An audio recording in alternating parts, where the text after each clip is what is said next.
Prepare to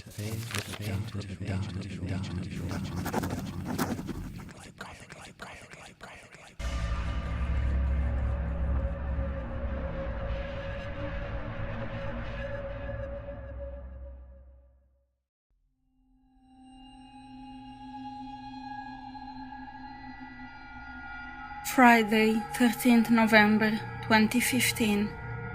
At 3:42 p.m. GMT, it happened. The world descended into a sudden, complete darkness. Chaos ensued. In our little office on the 10th floor, we huddled together in that ominous pitch black, awaiting the light. There was a television in our break room, and someone found the remote control. Using the memory of our fingers, we managed to change the channel to news.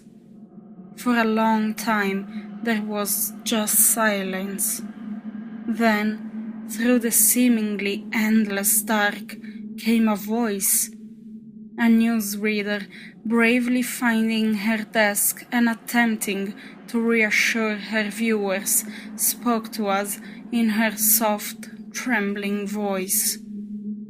They had no idea what was happening, but people needed to remain calm and keep together amid reports people are disappearing in the dark, wandering from their friends and family and becoming lost or finding danger. We spent the next 3 days in the office, finding our bearings in the dark and managing to eat and sleep in relative comfort, despite the feeling that we were frozen in some kind of alternate universe. Then, exactly 72 hours after the darkness came, it was gone. Our eyes burned from the sudden light, but we soon adjusted and agreed that we should, as a group, head downstairs and outside. Descending the stairs, a smell greeted us. Retching, I knew immediately what it was and reluctantly turned the corner into the last turn of the stairwell, thinking perhaps someone had fallen down the stairwell and died from their injuries. I was wrong. I think she had been a woman, though I can't be sure. She had been flayed and gutted, though I don't know in which order. Every inch of her skin was missing, though her eyes and teeth remained, turning her corpse into a grinning, staring monster. I wasn't the only one who threw up. Needing to escape the sight, we burst through the main doors into the foyer and froze. Skinless bodies were strewn across the small foyer. Almost 15 of them, by our reckoning from the brief look we had at them. We didn't intend to stay for long, but found the foyer doors were locked and we couldn't break the glass. Someone, I don't remember who, had the idea of heading to the security room and seeing if we could radio for help. Picking our way past the bodies with churning stomachs, we found the security room open and the guard flayed inside. By mutual agreement, we heaved his body out and shut ourselves in. While one of the others tried to make contact, some of us started looking at security footage of the foyer from the last 3 days. We couldn't believe what we saw. It hadn't gone dark at all. We had gone blind, and while we were blind, they had come. Sinewy, smoky black shadows without faces, only eyes.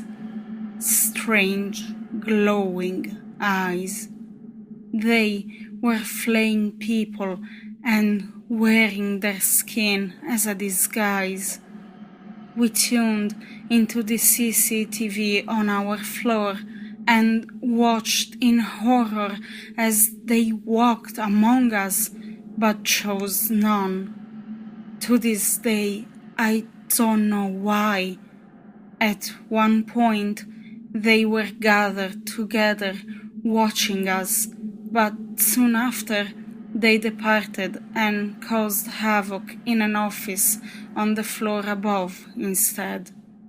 We were soon rescued, but in the following weeks, the world descended into lunacy.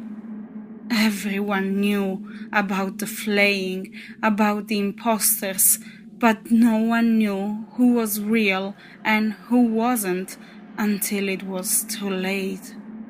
Without trust, humans cannot survive side by side.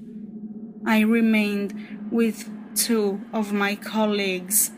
Those I knew were not changed.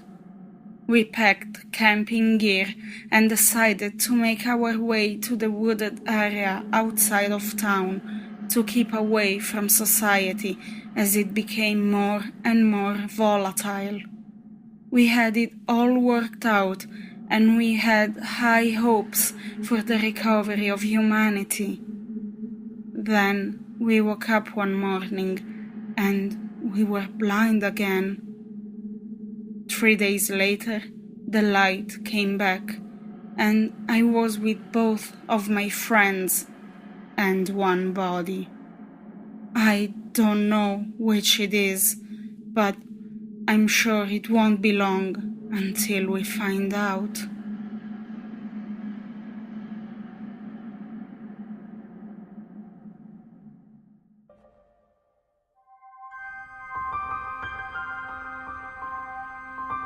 It's in the dustiest books that you may find the best stories.